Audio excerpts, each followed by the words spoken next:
우리들에게 주실 하나님 말씀 같이 나누겠습니다. 마태복음 6장 5절로 10절, 주님의 뜻 이루어지소서라는 제목입니다. 같이 교독합니다. 제가 먼저 읽습니다.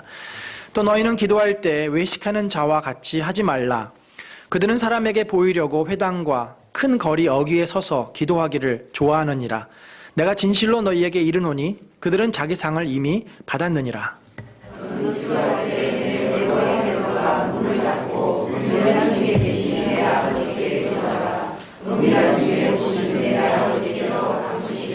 또 기도할 때 이방인과 같이 중언부언하지 말라.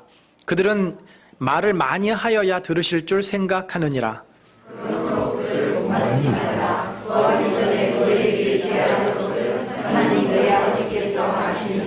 그러므로 너희는 이렇게 기도하라. 하늘에 계신 우리 아버지여, 이름이 거룩히 여김을 받으시오며 나라가 임하옵시며 뜻이 하늘에서 이룬 것 같이 땅에서도 이루어지이다.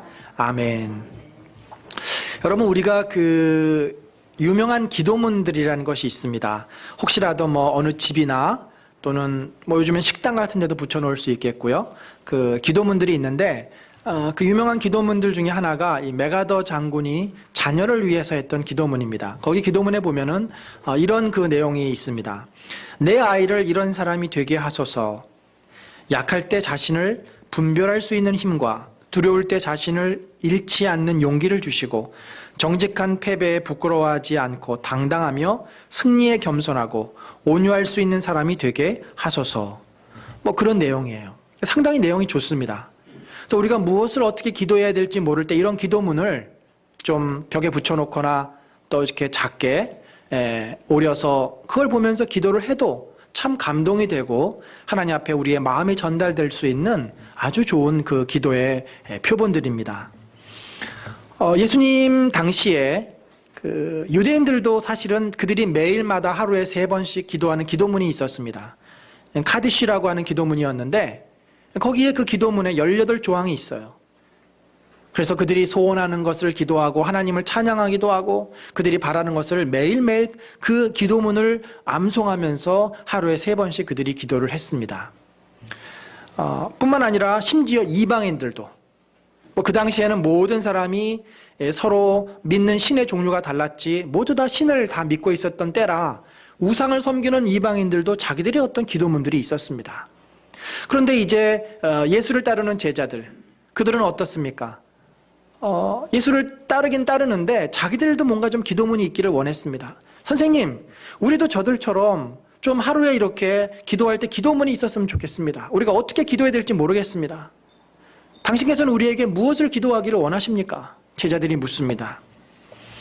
예수님은 그런 제자들의 요구 앞에 오늘 우리가 읽었던 이 본문, 여러분 이 본문이 어떤 기도의 내용이죠?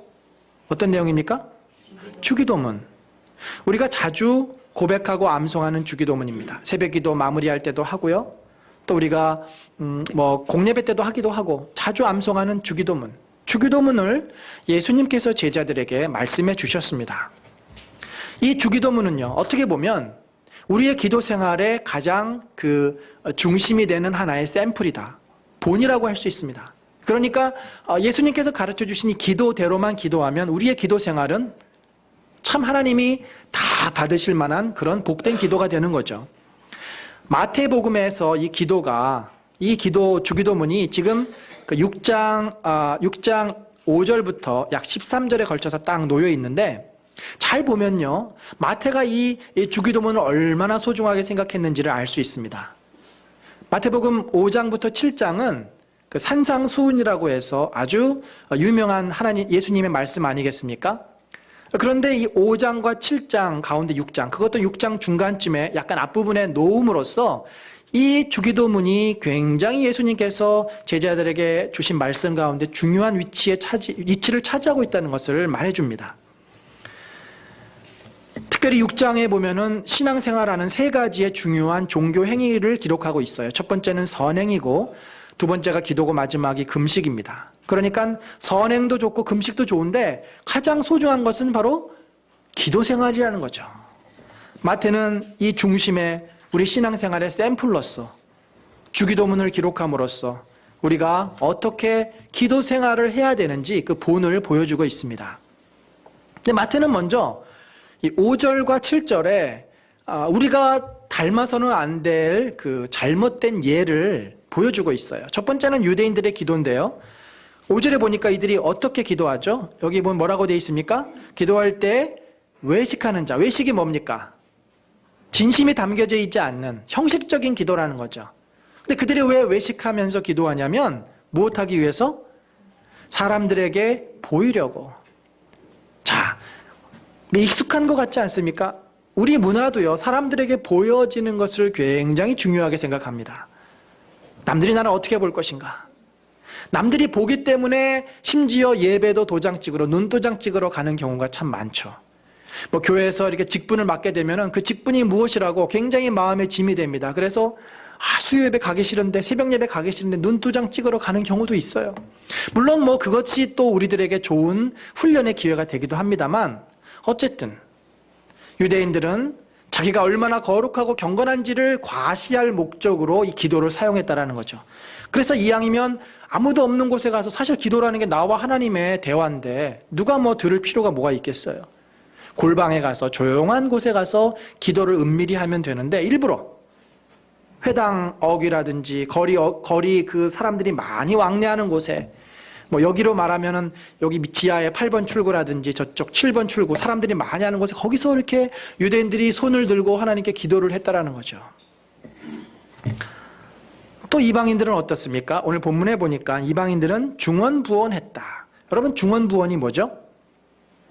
말을 반복해서 하는 것입니다. 그리고 자꾸 덧붙이는 거예요. 그러니까 주저리 자꾸 말을 덧붙이는데 나중에는 무슨 말을 하는지 몰라요. 마치 주문을 외우듯이 반복적으로 이야기하는 것이 중언부언입니다. 그러면서 예수님이 한 말씀 더 하셨어요. 이들은 말을 많이 하여야 들으실 줄 생각한다. 그러니까 정말 마음의 중심을 담아 딱 10분만 기도하면 될 것을, 그거를 주저리 늘려가지고 1시간 기도하고, 1시간 기도하면 될 것을 10시간 기도한다는 거죠. 여러분, 절에 가면은 일천번제라는 것이 있습니다. 일천번제. 그것을 하는 목적은 무엇입니까? 지성이면 감천이다라는 마음으로 하는 거죠. 열심히 그렇게 1000번 배를 올리면 하늘도 감동을 해서 내 소원이 이루어진다. 그런 마음인 거죠. 근데 사실 중언부언이라고 하는 것은 마치 주문을 외우듯이 똑같은 말을 반복적으로 하는 것인데, 제가 그 남설은혜교회에서 이제 목회를 할 때 그 미랄학교 말고 대항중학교 옆에 교회 건물이 있었습니다. 그 지하 본당에 가면은 약 한 300~400명이 앉을 수 있는 공간인데 꽤 큰 공간이죠. 새벽 예배를 드리면 어떤 분이 타교인이셨어요. 꼭 와서 기도를 하는데 나름대로 방언 기도를 하시는 것 같아요. 근데 놀라운 것은 매일 들어도 똑같은 말을 계속 그 테이프 돌리는 것처럼 반복적으로 하시는 거예요. 계속 반복적으로. 그래서 그걸 다 외웠어요. 나중에는 같이 따라 할 수 있습니다. 그래가지고 너무 새벽에 와서 기도하는 분들이 힘들어가지고 그분한테 얘기를 해서 결국은 이제 안 나오시게 됐는데, 여러분, 그렇게 우리가 무슨 방언 기도한다고 똑같은 주문 외우듯이 반복적으로 하는 거, 그런 것은 일종의 중언부언입니다. 이방인들은 그렇게 열심히 기도하면서 뭘 구합니까? 당장 먹고 살 거, 자기들이 원하는 거, 필요한 거, 그런 거 구하겠죠. 그러나 우리 주님은 이미 우리가 무엇이 필요한지 다 알고 계시다, 이렇게 말씀을 합니다. 자, 이 시점에서 여러분, 내 기도 생활을 한번 점검해 봅시다. 우리가 어떻게 기도를 하고 있는가? 첫 번째, 나는 정말 주님을 만나기 위해서 기도를 하나? 아니면 어쩔 수 없이 시키니까 남들을 의식해서 기도를 하나? 굉장히 중요한 동기입니다. 뭐 기도를 별로 안 해서 잘 모르겠다고요? 그 마음도 이해가 됩니다.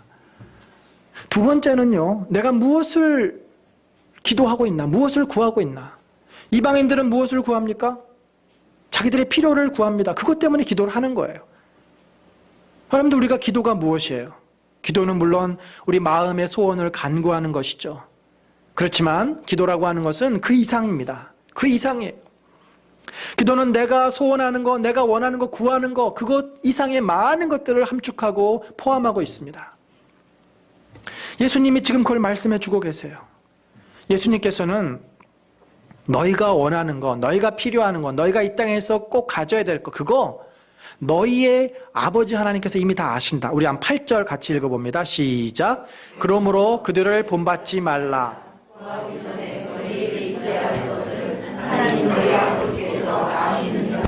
네. 예수님이 굳이 하나님 너희 아버지라고 하는 말씀을 쓰고 있어요. 여러분, 우리가 기도를 누구에게 하는 것이냐면 하나님 우리 아버지에게 하는 겁니다. 생각해 보세요. 아버지가 자식의 삶을 알겠습니까? 모르겠습니까? 자식에 대해서 관심이 있습니까? 없습니까? 뻔한 거 아니겠어요? 자식의 삶을 다 보고 있고 관심이 있습니다. 무엇이 필요한지, 어떤 상황인지, 어떤 아픔이 있는지 다 알고 있습니다. 차라리 우리가 기도할 때 주님 아시죠? 제 마음 아시죠? 주님, 제가 이것 때문에 너무 힘듭니다. 그 말 한마디면 주님은 우리의 모든 상황과 모든 마음을 다 아신다는 거죠. 기도라고 하는 것은 그 다음 구절에서도 나오지만 하늘에 계신 우리 아버지여, 그게 기도의 첫 마디잖아요. 기도라고 하는 것은요, 하나님과 우리가 만나는 시간이에요. 기본적으로 하나님과 교제하는 시간이고 대화하는 시간이고, 근데 그 하나님이 누굽니까? 우리와 멀리 계신 분이지만 너무 거룩하시고 완전하시고 영광스러운 분이지만 우리 아버지시라는 겁니다. 여기에 신앙의 놀라운 비밀과 능력과 은혜가 있습니다. 하나님은 하늘에 계신 분입니다. 저와 여러분들과는 근본적으로 다르신 분이에요. 우리는 이 땅에서 노동하며 땅을 파고 흙을 먹고 살아야 될 인간들입니다. 죄인입니다. 어쩔 수 없습니다. 우리는 죄밖에 생각할 줄 모르고 죄밖에 지을 줄 모르고 거룩을 모르는 존재들이에요. 유한합니다. 죽어야 합니다. 병 걸리고요.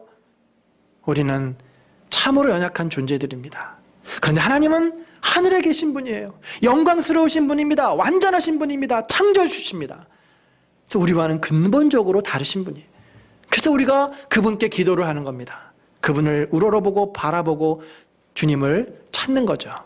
놀라운 것은 그 하나님께서 우리의 아버지시라는 거죠. 이게 얼마나 큰 기독교의 진리요, 생명이요, 축복입니까? 하나님이 우리 아버지다. 알지 못하는 절대 신에게 우리가 기도드리는 거 아닙니다. 무섭고 두려운 심판주에게 우리가 벌벌 떨며 나를 좀 살려달라고 애원하는 거 아닙니다. 나를 사랑하시고 나를 긍휼히 여겨주시고 때로는 내가 잘못했을 때 따끔하게 징계하시는 나를 사랑하시는 아버지에게 우리가 기도하는 거예요. 그분께 나온 겁니다. 그래서 우리가 기도할 때 첫 마디가 하늘에 계신 내 아버지시여, 나의 아버지여. 우리는 그 고백 속에서 하나님을 경험하고 하나님을 만나고 내 이 닫혀있던 영혼의 문이 열리고 이 땅에서의 무겁고 힘들었던 삶을 뒤로 한 채 영광스러운 자리로 나가는 것입니다.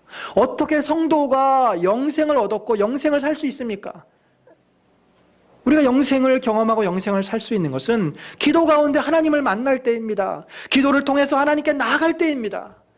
하늘에 계신 우리 아버지, 그분을 만나며 주님과 대화하는 시간, 바로 기도 시간이죠. 우리가 이 기도 시간에 첫 번째로 고백하고 해야 될 것은 무엇입니까? 바로 그것은, 자, 9절 한번 읽어볼까요? 시작. 그러므로 너희는 이렇게 기도하라. 하늘에 계신 우리 아버지여, 이름이 거룩히 여김을 받으시오며. 자, 이름이 거룩히 여김을 받으시오며. 여러분, 이것은 간구일 수도 있겠지만 간구라기보다는 찬양에 더 가깝습니다. 예수님 당시에 유대인들이 했던 기도문 카데시에 보면은 그 첫 번째 표현이 그렇게 되어 있어요. 그분의 이름이 높여지고 거룩히 여기어질지어다. 유대인들이 늘 먼저 기도하기 전에 하나님의 이름을 찬송하고 찬양했습니다. 근데 바울의 서신서를 보면요, 대표적인 서신서 에베소서 1장 3절에도 우리 한번 같이 읽습니다. 시작.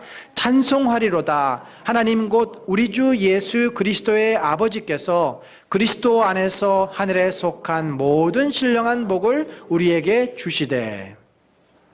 그러면서 1장이 거의 마지막 부분까지 한 절로 하나님이 우리를 축복하신 그 축복의 내용을 담고 있어요. 그것을 우리가 찬송한다. 바울의 서신 항상 앞부분에도 하나님의 이름을 높이고 하나님을 찬양하는 그분의 은혜와 그분의 축복과 그분의 역사를 고백하는 그 감사의 내용, 찬양의 내용이 담겨져 있습니다. 그래서 우리가 기도할 때요, 처음부터 주님 이거 해주세요, 저것 주세요, 저 이게 힘들어요, 그렇게 주님 앞에 요구하기보다 우리가 주님 앞에 딱 서면 자동적으로 제일 먼저 뭘 해야 되냐면요, 자동적으로 그 하나님의 영광 앞에, 그 거룩하신 분 앞에 내가 어떻게 돼요? 노출되는 겁니다. 내가 이렇게 드러나 보여지는 거예요. 나의 더러움이, 나의 추함이, 나의 연약함이 그냥 하나님 앞에 섰을 때 그게 느껴져야 돼요. 우리의 죄가 은혜를 경험케 합니다. 그게 인간의 본질이에요. 우리는 죄가 없으면 은혜를 알 수 없습니다. 그래서 주님 앞에 서면 내 죄 때문에 마음이 무겁고, 그렇지만 그 죄를 용서하시고 지금 나를 이렇게 변화시켜 주시고, 그전에는 우리가 주님을 알았습니까? 몰랐잖아요. 내 마음대로 살았잖아요. 내 멋대로 살았잖아요. 무엇이 죄인지도 모르는 채 함부로 하면 살았습니다. 아니, 예수를 알고도 그 안다고 하는 것이 이 관념적인 알미이기 때문에 교회는 나오지만 역시 세상에서 아무런 죄책감 없이 살아갔습니다. 그게 우리들의 모습이에요. 그런 모습이 어떻게 됩니까? 주님 앞에 나왔을 때 부끄럽죠? 수치스럽죠? 연약합니다. 그렇지만 그 은혜 덮어주세요. 다 주님이 덮어주시고 괜찮다고 하시고 우리를 그냥 미래의 모습으로 바라보시는 겁니다. 그것이 은혜죠. 그래서 우리가 기도할 때 하늘에 계신 우리 아버지, 주님이 저를 또 오늘 이렇게 받아주시는군요. 저를 용서해 주시고 사랑해 주시고 품어주시고 저를 귀하게 여겨주시는군요. 참으로 감사합니다. 주님의 그 은혜, 주님의 그 사랑, 그 놀라우신 주님의 영광을 찬양합니다. 그런 고백을 먼저 우리가 드리는 거죠. 간절히 바라기는 여러분의 기도의 문이 하늘에 계신 우리 아버지를 찬양하며 그분의 주신 은혜를 고백하는 그러한 기도의 문이 열리기를 간절히 축원합니다. 이렇게 하나님 앞에 찬양을 한 후에 예수님은 무엇을 기도하라고 가르쳐 주셨습니까? 4가지를 말씀해 주십니다. 오늘 우리는 첫 번째 것만 다룰 것입니다. 다음 주에 나머지 3가지를 다룹니다. 첫 번째 4가지 중에 4가지가 무엇입니까? 첫 번째는 하나님의 뜻이, 하나님의 나라가 이 땅에 이루어지기를 위해서 기도하는 거죠. 구원의 역사가 이루어지기를 위해서 기도하는 것입니다. 두 번째는 우리들의 필요, 우리들의 일용할 양식을 주시기를 위해서 기도하는 것이고요. 세 번째는 우리의 인간관계 속에서 우리가 범죄하지 아니하고 우리가 죄를 극복할 수 있는 삶을 살게 해달라고 기도하는 것이고, 마지막은 악에서 우리를 구원해 달라고 하는 내용이에요. 사실 주기도문을 이렇게 보면요, 절반이 무엇에 대한 내용이냐면 죄에 대한 문제예요. 그만큼 이 땅에서의 삶은 죄와의 싸움이고 죄 속에서 우리가 흔들릴 수밖에 없는 연약한 존재임을 말해주고 있습니다. 첫 번째 기도의 제목을 우리 한번 봅시다. 첫 번째, 여기 10절에 보니까, 자, 우리 한번 10절 읽어봅니다. 시작. 나라가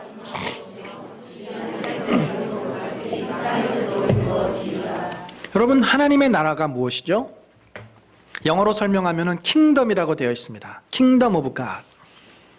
이 킹덤이라고 하는 것은 왕국이라고 보통은 말하는데, 그런 의미보다는 통치, 하나님의 다스림, 하나님이 통치하시고 다스리시고 하나님께서 주장하시는 그러한 것들이 바로 하나님의 나라예요. 그러니까 하나님의 나라라고 하는 것은 하나님이 우리를 다스리시고 우리를 통치하시고 우리의 주인이 되시고 우리가 그분의 이름 앞에 엎드려 경배하고 예배드리고 섬기는 이 모든 것들이 바로 하나님의 나라가 이루어지는 거죠. 그러니까 지금 여기는 어디입니까? 하나님의 나라예요. 하나님의 나라가 지금 우리 안에 이루어진 것입니다. 우리가 주님을 고백하고 주님께 예배를 드리면서. 여러분, 하나님을 섬기는 곳이, 하나님을 인정하고 하나님께 예배드리는 곳이 바로 하나님 나라입니다. 내가 가정에서 가족들과 함께 하나님께 예배를 드립니까? 가정 예배가 있습니까? 바로 우리 가정 속에 하나님의 나라가 있는 거죠. 내가 직장에서 신우회를 만들어서 우리 직장 동료들과 하나님께 예배를 드리고 그곳에 하나님이 기뻐하시는 일을 이루어가고 있습니까? 그것이 하나님의 나라입니다. 내가 교회든 직장이든 가정이든 어디든 주님의 이름을 고백하고 주님께 영광을 돌릴 때, 주님을 인정할 때 그것이 하나님의 나라가 되는 것이죠. 그래서 예수님은 너희들의 삶 속에 하나님의 통치, 하나님을 인정하고 예수 그리스도를 믿고 하나님께로 돌아오는 그러한 일들이 이루어지도록 기도해라. 그것이 하늘에 계신 아버지의 뜻이다. 하나님께서 예수님을 왜 보내셨어요? 주님께서 우리를 구원하시기 위해서, 세상에 잃어버린 영혼들을 구원하시기 위해서, 그들 가운데 파괴되어졌고 무너졌던 하나님의 나라를 회복하기 위해서 우리를 부르신 거죠. 제 경험 속에 이 하나님의 나라는 굉장히 강력하게 제 영혼과 제 심령 속에 각인되어 있습니다.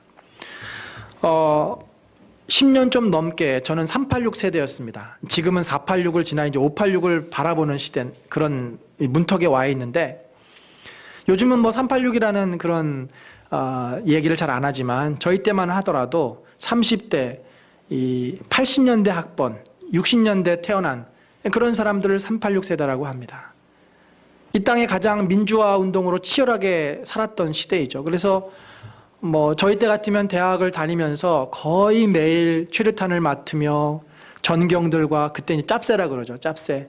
그리고 이제 이 그 청색의 그 자켓을 입은 백골단, 데모대들을 무자비하게 이제 잡아가는 이 백골단들이 캠퍼스에 쫙 깔려 있었던 그런 시대에 학교를 다녔습니다. 그러니까 매일이 전쟁이에요. 매일이 전투고, 매일 총소리가 들리고, 매일 데모하면서 쓰러지고, 뭐 심지어 갈비뼈가 부러지고 또는 죽는 경우도 생기고. 그러니까 그 괴로움, 고통을 최루탄으로 온 몸이 다 시뻘겋게 부어오르고 콧물, 눈물 흘리고 이러면서 계속 고민이 됩니다. 과연 크리스찬으로서 이 나라, 이 민족의 민주화를 위해서, 정의를 위해서 우리가 할 것이 뭔가? 저들처럼 같이 나가서 데모를 하고 돌을 던져야 되나? 화염병을 던져야 되나? 그러다가 잡혀가고 그런 것들을 하나님의 의로 여겨야 하나? 많은 고민이 있었고 많은 토론이 있었지만 결론은 그것이었습니다. 지금 당장 나가서 뛰어다니고 이렇게 하는 것도 물론 의미가 있고 소중하지만, 진정으로 하나님이 원하시는 나라가 이 땅에 세워지는 것은 우리가 먼저 변화되어지고 사람들이 주님 앞에 돌아오지 않고서는 진정한 정의가 이루어질 수 없다. 그래서 그때 제가 IBF라고 하는 기독교 서클을 다녔었는데, 데모가 일어나면 그 시간에 서클룸에 우리 형제자매들이 모여서 같이 눈물을 흘리며 기도했습니다. 이 땅의 민주화를 위해서 기도하고, 교회가 회복되기를 위해서 기도하고, 죽어가는 영혼들이 주님 앞에 돌아오기를 위해서 기도합니다. 왜냐하면 우리가 추구하는 하나님의 나라는 눈에 보이는 정치적인, 물리적인 하나님의 나라가 아니기 때문이었습니다. 그러면서 그때 하나님의 나라를 내 평생 주님 앞에 이루는 일에 헌신해야 되겠다. 목회를 통해서, 사역을 통해서 정말 주님의 나라가 이루어지는, 주님의 영광이 드러나는 그러한 삶을 살아야 되겠다. 눈물을 흘리며 기도했던 때가 엊그제 같고, 그 마음을 제가 지금 이날까지 한 번도 잊어본 적이 없습니다. 제 목회의 동기는, 주님, 비록 제가 부족하고 연약하지만 이 작은 목회를 통해서, 교회를 통해서 하나님의 나라가, 하나님의 영광이, 하나님의 공의가, 하나님이 기뻐하시는 것들이 이루어지게 하여 주시옵소서. 그것이 마음의 소원이에요. 요즘 한국교회에 참 많은 문제가 노출됩니다. 목회자들이 개인의 야심 속에서 교회가 갈라지는 일도 생기고, 또 교회가 세상 사람들의 본이 되기보다 참 부끄러운 일들이 많이 나타나는데, 얼마나 하나님이 가슴이 아프실까. 주님의 나라가 교회를 통해서 이 땅에 강력하게 역사되어져야 하는데, 그러지 못한 모습을 볼 때 목회자 한 사람으로서 얼마나 가슴이 아픈지 모릅니다. 사랑하는 성도 여러분, 하나님의 나라가 이 땅에 이루어지는 거 결코 쉬운 일이 아닙니다. 예수님 당시에도 그랬어요. 예수님이 오셨을 때 이미 유대인들은 킹덤 오브 갓, 하나님의 나라, 하나님께서 통치하시는 메시아가 오셔서 다윗의 영광을 재현하는 그 날을 소망하며 기도했습니다. 유대인들이 매일 하루에 3번 기도했던 기도문의 3분의 1이 바로 그 나라가 속히 오기를 바라는 기도문이에요. 늘 그들 마음속에 소원이 있었습니다. 그런데 예수님이 오셔서 뭐라고 말씀하셨습니까? 하나님의 나라가 임하였다. 하나님의 나라가 임하였다. 그 얘기를 하니까 제자들은 귀가 솔깃한 거죠. 예수님을 아무런 고민과 아무런 문제 없이 따르기 시작합니다.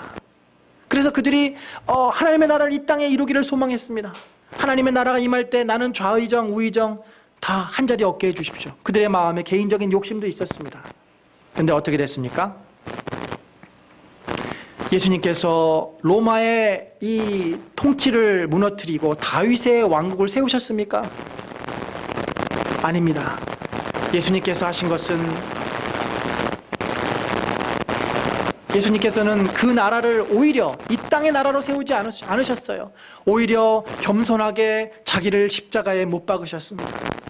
어떻게 보면 제자들의 눈에는 실패한 사역이죠. 제자들의 눈에는 예수님은 비참하게 그 하나님의 나라를 세우지 못한 실패한 인물에 불과했습니다. 결국 제자들이 예수님을 뿔뿔이 떠납니다. 다 흩어집니다. 그러나 예수님께서 그 본질, 하나님 나라의 본질은 영적인 나라임을 분명히 말씀하셨습니다. 예수님을 구세주로 고백하는 자들에게 역사하는 하나님의 은혜요 통치요 다스림이라고 분명하게 말씀하셨습니다. 누가복음 한번 같이 읽습니다. 시작. 또 여기 있다 저기 있다고도 못하리니 하나님의 나라는 너희 안에 있느니라. 한 영혼이 주님을 알고 주님 앞에 변화되었을 때 그의 심령 가운데 주님의 나라가 임한 것입니다. 주님의 통치가 시작된 것입니다.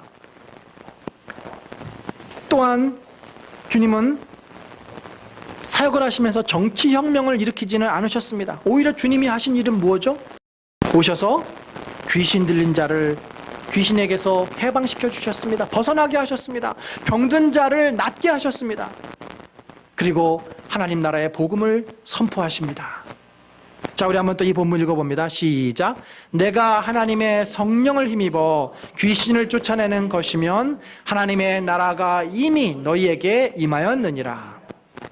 당시에 예수님 오실 당시에 세상은 어두움의 영이 가득 찼습니다. 그들이 정치 세력을 통해서 귀신이 또 백성들의 마음을 지배했습니다. 귀신 들린 자, 병든 자, 어둠에 갇힌 자들이 많았습니다. 주님은 오셔서 그들을 해방시키시면서 이제 하나님의 은혜가, 하나님의 성령의 역사가 너희 가운데 임하였다라고 선포하신 것이죠. 예수님은 한 영혼 한 영혼을 구원하시고 그들을 변화시켰습니다. 예수님은 정치를 변화시키고 또 혁명을 일으키신 것이 아닙니다. 돈밖에 모르던 부자 삭개오, 그를 주님께서 따뜻한 사랑으로 회복시키셨을 때 그가 어떤 사람이 됐습니까? 진정한 인생의 가치가 무엇인지를 그가 깨닫고 자기의 소유의 절반을 팔아 가난한 자들에게 나눠주는 그런 놀라운 변화를 경험합니다. 교만한 지식인 니고데모가 예수님을 만났을 때 어떤 일이 벌어졌습니까?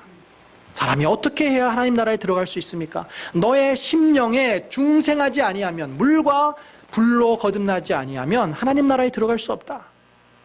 그가 믿었던 자기의 지식, 자기의 교만함을 다 내려놓고 겸손한 마음으로 어린아이처럼 주님을 영접했을 때 그가 하나님의 나라에 들어가는 축복을 경험합니다. 지극히 평범한 어부 베드로, 그저 하루 고기 잡아 하루 먹고 사는 아주 소망 없이 살아가는 어떻게 보면 그런 인생이었습니다. 근데 그를 주님께서 부르셨습니다. 내가 너로 반석이 되게 하겠다. 교회의 기초를 삼으셨습니다. 내가 너로 사람을 낚는 어부가 되게 하겠다. 예수님은 아무런 꿈과 비전이 없는 자를 부르셔서 놀라운 인생의 소명과 사명과 비전을 주십니다. 이것이 바로 하나님의 나라가 임한 것이고 이루어지는 거죠. 사랑하는 성도 여러분, 주님께서 여러분의 인생 가운데 어느 날 찾아오셨습니다. 여러분의 부모님들을 통해서 혹은 여러분의 친구를 통해서 아니면 여러분 스스로가 주님 앞에 나왔습니다. 이제 하나님의 나라는 여러분의 개인의 삶 속에 임했습니다. 한번 돌아봅시다. 내가 주님을 진정으로 내 마음에 받아들이고 그분의 통치를 받고 있습니까?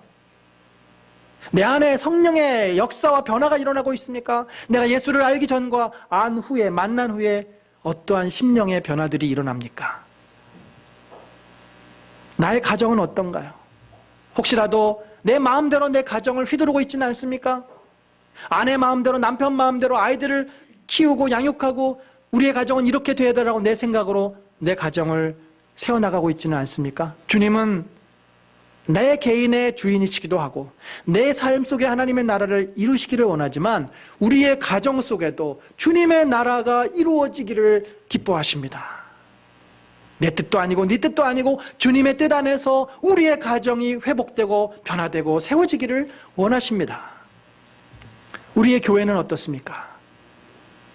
교회가 성도가 늘어나고 힘이 생기면 반드시 갈등이 일어납니다. 목회자들이 욕심을 품게 되고 때로는 장로님들 사이에 또는 성도들 사이에 갈라지게 되는 모습을 봅니다. 참 안타까운 일이죠. 교회의 주인은 누구십니까? 목사도 아니고 장로님들도 아니고 평신도도 아니고 바로 우리 주님이십니다. 우리의 주님이 진정으로 교회의 주인이시여 교회에 다스리시는 분입니다. 사랑하는 성도 여러분, 오늘 우리는 주기도문을 같이 나누었습니다. 주님께서 이렇게 기도해라, 너희가 기도할 때 이렇게 기도해라, 샘플을 보여주셨어요. 자, 첫 번째, 우리가 기도를 할 때 어떤 고백을 먼저 해야 됩니까? 하늘에 계신 우리 아버지여. 무엇을 고백하죠? 이름이 거룩히 여김을 받으시오며. 하나님을 찬양하는 기도. 하나님, 정말 당신은 거룩하고 영광스러운 분이신데 이 죄인을 이렇게 사랑하셨군요. 감사합니다. 감사합니다. 주님 이름 높입니다. 찬양합니다. 너무나 감사합니다. 그 고백이 우리 기도의 바로 일성이 되어야 합니다. 그리고 간절히 소망하기는 여러분 마음속에도 하나님의 나라가, 하나님의 뜻이 나의 삶 속에, 나의 가정 속에, 내가 몸담고 있는 직장 속에, 여러분 직장이 그 속에서 부패가 심하고 상사들의 그 비리와 이런 걸 알면서도 내가 눈 감아야 얼마나 힘듭니까? 얼마나 직장생활 힘들어요. 그러나 그 직장이 주님이 원하시는데 거룩함이 묻어나게 되고 책임을 맡은 자들이 제도를 바꾸고 자기의 이익을 구하지 않는 그런 그 조직으로 변화된다면 그것이 바로 하나님의 은혜가 임하는 거죠. 우리가 그것을 위해서 기도해야 합니다. 우리 마음속에 나 자신이, 나의 가정이, 나의 직장이, 교회가, 이 땅에 주의 나라가 임하도록 기도하는 그 마음. 하나님의 나라가 나를 통해서 이 시대 이 민족 가운데 이루어지는 그 강한 열정들이 여러분들의 삶 속에, 여러분의 기도 속에 가장 중심의 자리를 차지하시기를 우리 구주 예수 그리스도의 이름으로 간절히 축원합니다.